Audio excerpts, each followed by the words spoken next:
This thing was much easier taking out of the trunk than putting it inside. Just imagine lifting up 100 pounds above your shoulder.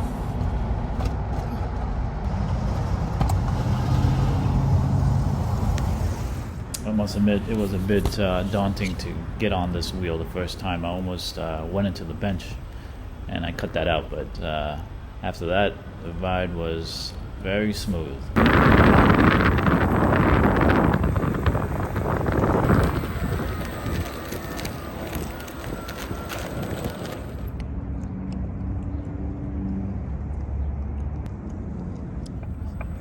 So this knocking sound that you're hearing started happening, I would say, 2 miles into our trip.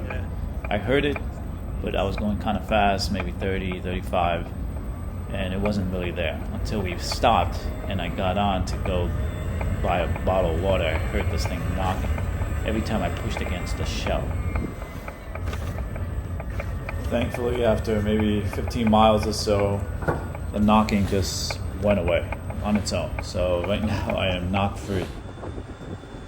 This total journey was about 60 miles round trip.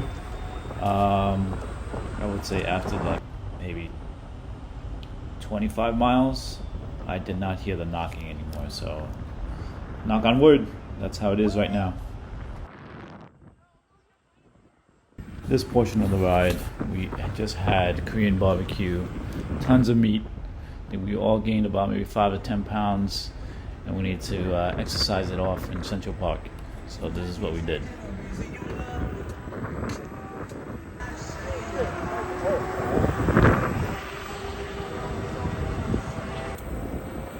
I'm about 5'8", so the wheel is a bit big, but it's comfortable.